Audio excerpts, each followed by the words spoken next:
Hey y'all, what's up? My name is Gabby. Welcome back. I've been thinking lately about the life of a failure, being stuck in a rut, whatever you want to call it, and how so many of us get to this point. There's a lot of dialogue going on around out there about this topic right now because I think it relates to so many of us.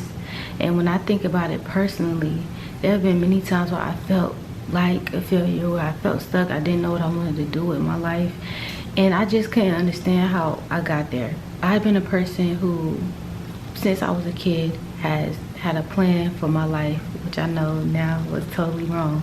But at that time, I didn't know God like I should have. Definitely didn't know Jesus like I should have.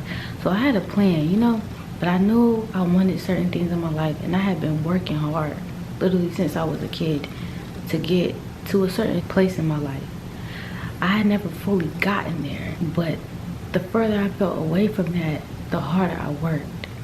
And still I found myself feeling like a failure and feeling stuck in these patterns of life. And when I started on my journey and really digging in to know God, to know Jesus, to build that relationship and figure out who I am, there were so many parts of me that had become who I was at that time, and I just could not figure out where it came from. I had struggled with perfectionism, self-worth, confidence, feeling like I had little intelligence. And some of these things, I could figure out where they came from. Like the perfectionism, I get that. When you set yourself to a standard your whole life and you want to be seen as a certain way, you become prideful, which I struggle with a lot too, I used to, and you become a perfectionist. I understood that, but there were other things like people pleasing. I just didn't understand where that came from. Because if you really think about your life, you really don't know everything. I think a lot of us think, oh, I've always been this way. I always thought this. I always thought that. And though that's true, there are some things that you just really don't remember that you think you remember. Because there was a time where I thought I must have always been like this, right? Because I could remember only back so far. So if I remember back that far, it must have been my whole life, right? But no. You really don't remember everything. And this really started dawning on me, y'all, a couple of years ago when I started going through and like looking through old journals and looking through old DMs and like MySpace and Twitter and stuff like that.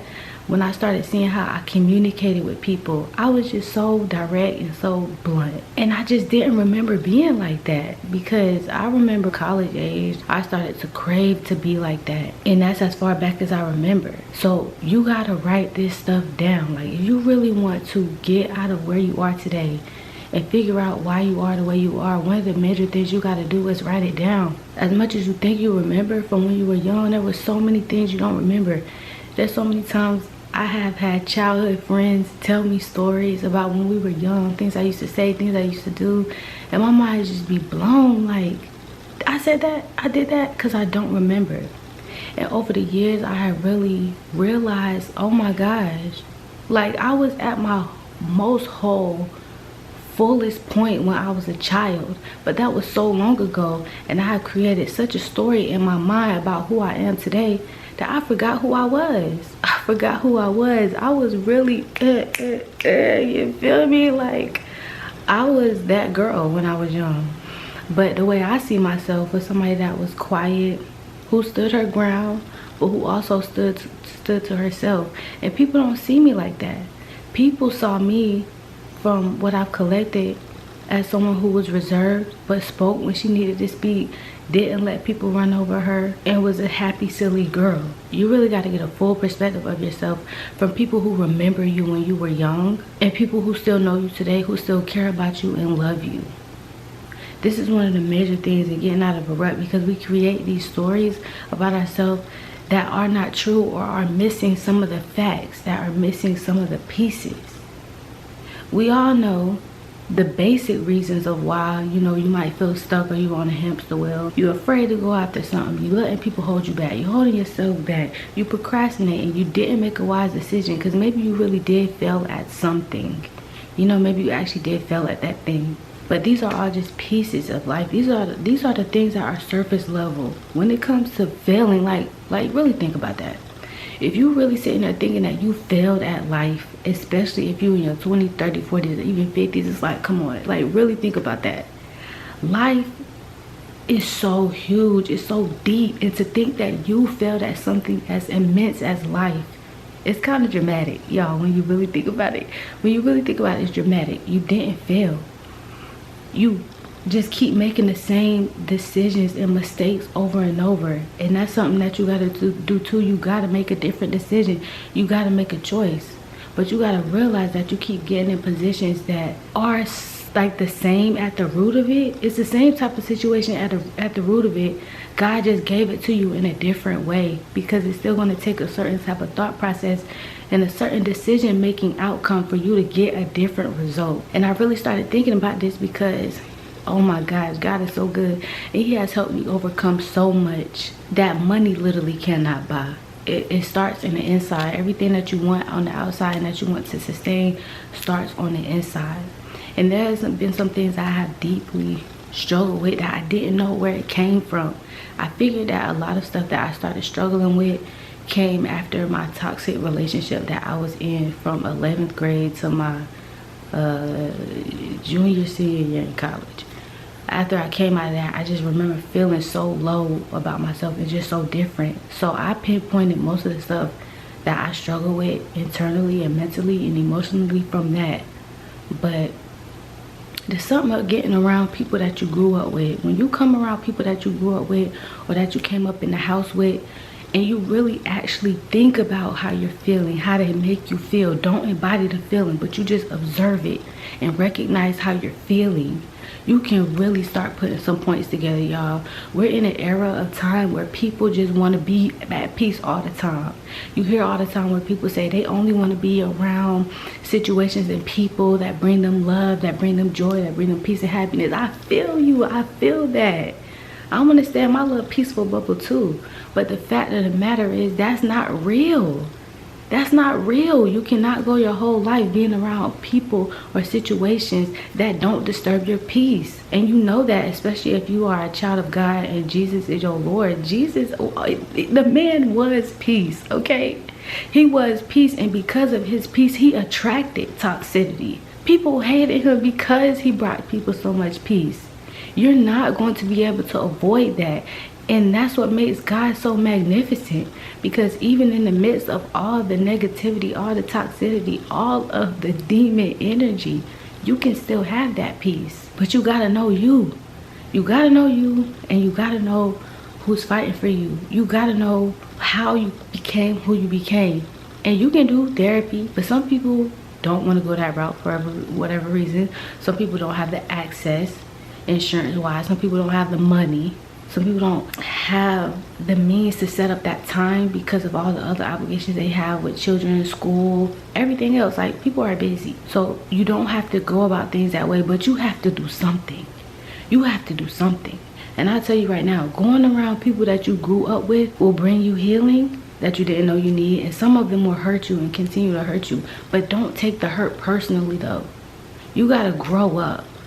Grow up, learn how to manage your emotions, and step outside of what's really happening. Don't take it personal. Listen to what they're saying to you. See how they treat you, and put yourself and your feelings aside to look at yourself. This person is making me feel like this. Why do I feel my blood boiling right now? Why do I feel the need to defend myself right now? Why do I feel the need to ignore this person, to cut this person? Why do I feel like I want to run away right now? Why do I feel like I want to fuss you out? Why do I feel like this person is wanting to make me cry? Acknowledge the feeling that you feel inside, and think about the history of that relationship, the history of that relationship, of that feeling that you have right now, and that feeling that you're getting from them, and how long it's been there. And remember the first time that you felt like that, if it had anything to do with them, because you'll start to realize that a lot of reasons that you struggle with what you struggle with today, and why you don't remember where it came from, is because it was embedded in your mind. It was, and that's the main thing I want to get to today. Like I said earlier, we know so many other obvious reasons why we feel like we're failing. You know, the stuff that's right in your face, but it goes deeper than that, deeper into your subconscious, the part of your brain that's operating that you don't know is operating because it's just set up. Your subconscious is the system in your mind that got developed based on your beliefs. For the most part, between the ages of in the womb and 10 years old. That's what science says. That's when most of that developing comes. It's like a record in your mind, and you don't even know it's there until you know it's there. It's so important to really start feeding your mind. And for all my moms out there, people who are soon to be moms, it doesn't matter how old your kids are. If they're in the womb, it don't matter if they're 20 years old. It starts with you, ma. Or any dads watching, it starts with you, dad. You gotta be mindful of the things that you're allowing your kids to watch, your kids to hear, that you're allowing your kids to be around. I used to watch Family Guy. That was one of my shows. And the moment I started noticing my child at the time, who was 2.5 years old, started like humming the theme song, I was like, oh no. And I just cut it off. I didn't even know about all this stuff at that time. But then I started learning and I started understanding how important it is for a child to come up in a certain environment. You know what I'm saying? Like, you have to be very mindful. Even these cartoons, they hold like subliminal messages, all types of things that your kids learn. The seeds that you plant in your children, whether they're good or bad, they're gonna follow them as they age, and they're gonna start feeling certain things. And sometimes you don't. You might have had somebody say something to you or treat you a certain type of way, and then as you get older, you don't remember that. But your body remembers though, your mind does. And then when you get in a certain part of your life, a certain situation or a certain person will trigger that seed and start watering it and nurturing it. And the next thing you know, you're like, I've never been like this. How did I get here, honey? It's always been there. It's always been in you, because somebody planted that seed when you were young, but the wrong person came and watered that seed, and now here you are, tripping over yourself, tripping over your life, making terrible decisions, can't figure out why your spirit and your mind, body, and soul just don't align. That's because something was already there. And I said the wrong person, but you could flip that script and say that that person was the right person to trigger that in you. Because once they do that, then you find a flaw in your system, and then you can start to do the work. You can start talking about it, whether it's somebody or with yourself, like to just get it out. You can journal about it. You can start asking yourself the right questions, start answering the hard questions, having the hard conversations to really unbelieve that. Basically, we have certain beliefs in our minds that we don't even know we believe yet, because the seed is inactive. Whatever that thing is that you're feeling, whether it's a lack of self-worth, confidence, procrastination, whatever it is, seeds of that thing have been embedded in your subconscious, and they do not become active until certain parts in your life. Only a certain type of person can trigger it. So you have to write things down as you go. Certain situations, how do they make you feel? It doesn't have to be a lot. Like, they say so much about journaling, the SOAP method, and the blah blah blah. I don't even know all the methods. I don't know, and I'm not knocking down their credibility or how much they work, but I'm just saying, it don't have to be all that. You don't have to complicate it. You can just write one paragraph a day. That's it. Just one paragraph of how you feel right now. I like to do my journals. I like to write the date and the time, and then I write how I'm feeling, and then I try to add something positive in it, like, I'm gonna get through this, I'm gonna do it. But even if you don't feel like that, you don't have to, because the main point is to grasp how you feel in that moment of time. What time of day was it? How old were you at the time? You need to know the date, so that later in life, I'm telling you, when you come back to that journal, even if it's like 3 months later, you're gonna be like, oh my gosh, I was feeling like that. If you're not feeling like that anymore, you're gonna be in awe. Like, if you were mad or sad, you're gonna feel so sad for yourself at that time. If you still feel like that at that time, you're gonna be like, oh my gosh, I've been feeling like this for this long, and it's gonna help you put your foot down to make a change. You have to make a different decision if you want to get yourself out of the situation that you've been in. You're not feeling that life. In this rut that you're stuck in, this hamster wheel that you're on, is in your head. You might see certain things constantly happening over and over and over, but whether you believe in God or not, that's God giving you the same test. You cannot reach the next level until you pass the test. And if you keep answering the question the same way, no, you gotta do a retake. You gotta do a retake, because that's how much God loves you, because he wants you to elevate. He wants you to pass the test. And sometimes you have to step out and do something scary. When I lost my job after COVID, because I didn't want to abide by what they wanted us to do, that was scary for me. But I felt in my spirit that that's the route that God wanted me to go. And my life had spiraled ever since then. I mean, everything came crashing down. I could have kept working. I could have did what they wanted me to do and kept working and kept my money and kept my stability and all the other things, kept my image, kept my pride intact, all that. But no, that's not what God wanted for me. And I had to be confident in him. I had to trust him that I was still going to be taken care of mentally and emotionally and financially. I had to believe that I was going to be okay. I never wanted to be a stay-at-home mom. That's what role I am in now. And it's not because I don't love children or anything like that. I'm, an introverted person. I have a social battery. I like to have time to myself. I also like to work. Like, I like to work, and I like to work towards something. And as a woman, I like to make my own money. You know what I'm saying? So, and I also had, like I told y'all before, this life built up in my mind.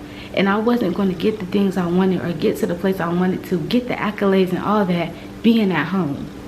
But this was the biggest blessing in disguise I could have ever seen, never seen coming. Because it allowed me time to see how broken I was, to see how much help I needed, to see how strongly I needed a relationship with the Lord.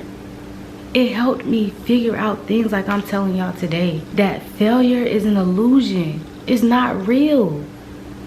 Because even if you do fail at something, like you actually do fail out of school, you actually do lose a job, that don't mean you failed though. You failed by whose standards? Yours? What society wants you to think? No. If it's something that you can either take some time to get yourself right and go after again, you didn't fail. You just learned something that you didn't know at that time that got you to that point. If it was a situation where you never had the opportunity to get that again, maybe for whatever reason it was not ever really for you. That's hard to take in sometimes, especially considering what the loss is. But you don't really feel like, as long as you're living on this earth, you don't really fail. Even when things go horribly wrong, there's always still at least a little chance. And that's one of those things that, again, is not a failure. You have to take that L and know that that L was a dub. We gotta really start to reshape our mind about what we think success is. What is success to you? Because I don't know about y'all, but I be all up in the comments on certain videos, and some people see failure as not being happy.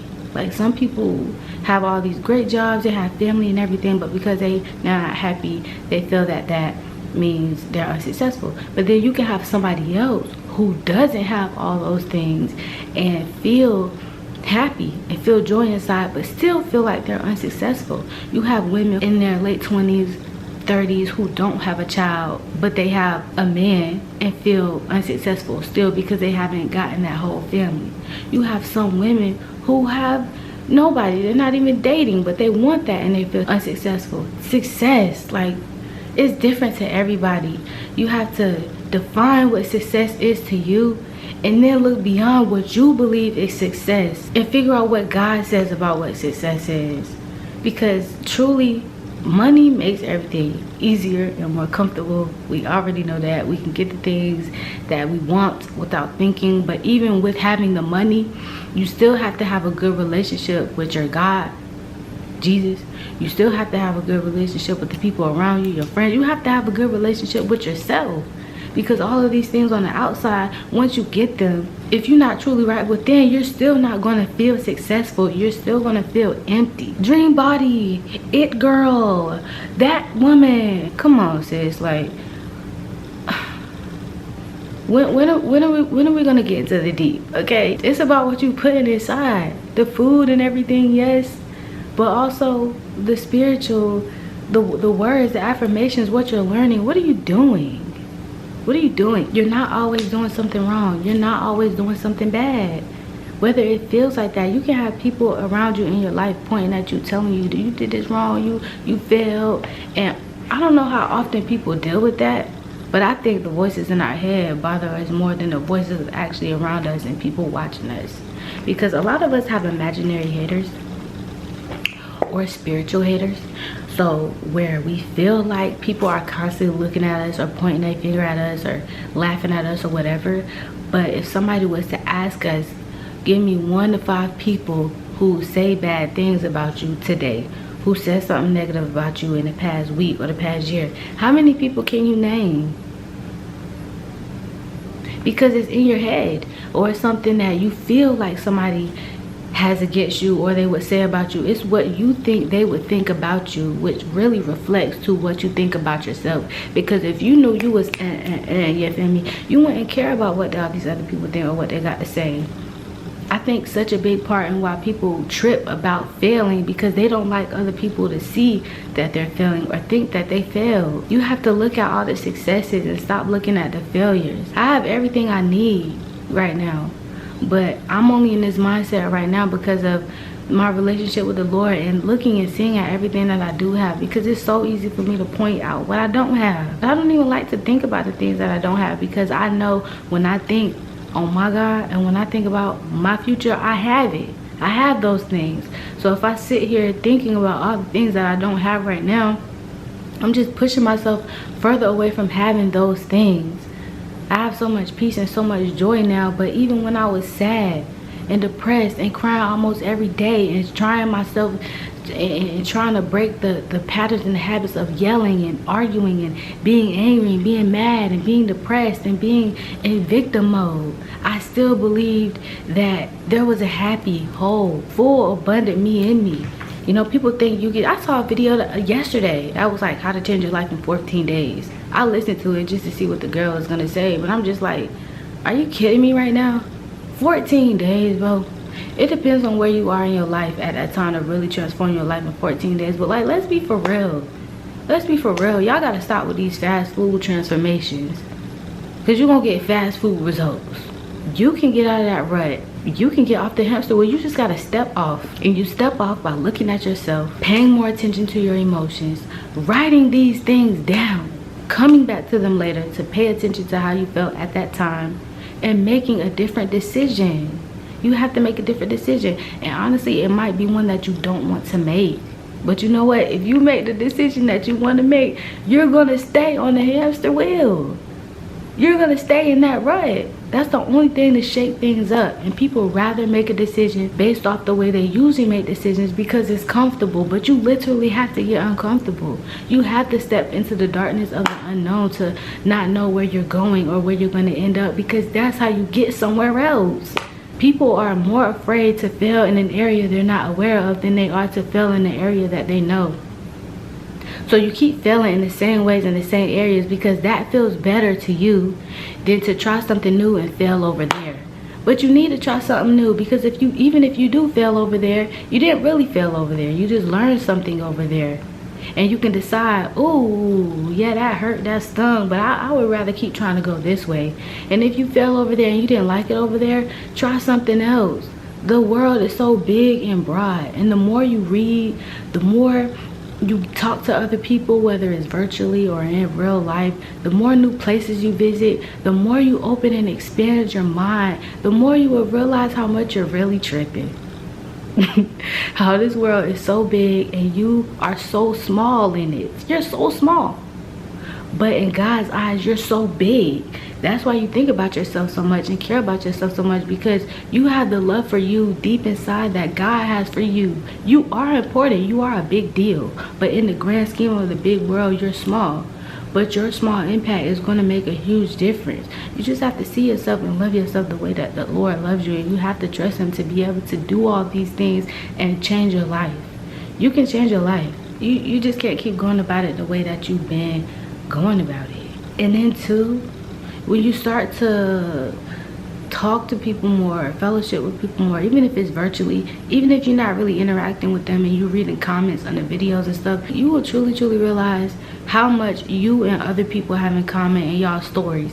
They may not be 100% the same, but there are so many things that are the same. You just be like, oh my gosh, like, are you serious? You went through that too? And it makes you feel better to know that you're not the only one in this life, which I know is that's why people feel so personally attacked by their own failures, because they feel like they're the only person in this life, in this world, that experienced the feeling that came with their failure or that type of failure. You're not. You're not. Something I love doing is watching videos of older people, like people, you know, in their 90s, 80s. Shoot, honestly, I'm in my early 30s. I'll even listen to women in their late 30s plus, 40s, 50s. Anybody, man, woman, you want to share some wisdom? Hello. Let me hear what you got to say. What have you learned in your 40, 50, 60, 70, 80, 90 years of life? Tell me. And then you will realize that these people, these older people, they say the same thing over and over. And then you really start to realize, you know what? I need to get over myself. I really need to get more confident. I really need to let this stuff go because it's not serving me. And I need to serve me before anybody or anything else serves me. You're not failing in this rut. You can step off the treadmill right now. It starts with you doing something that you didn't do yesterday. That could be reading a book. That could be brushing your teeth twice in the morning and at night. That could be going for a 2-minute walk around the block. That could be putting on some lashes, you know, put on lashes before. That could be you saying prayer in the morning. You just have to do something different and stop expecting everything to happen so fast. That only happens for some people, but for the most of us, that's not reality. Allow your changes to compound until you get there. Be patient. Trust in the Lord. Seek him. He knows what you need. Keep doing that. Be diligent in all those things that he knows you need, and your righteous desires will be added to you. That's it for today, y'all. I really hope y'all enjoyed this video. If you like it here, come back, subscribe, chill with your girl. I love y'all so much. Until the next one, and peace and love. I'm out.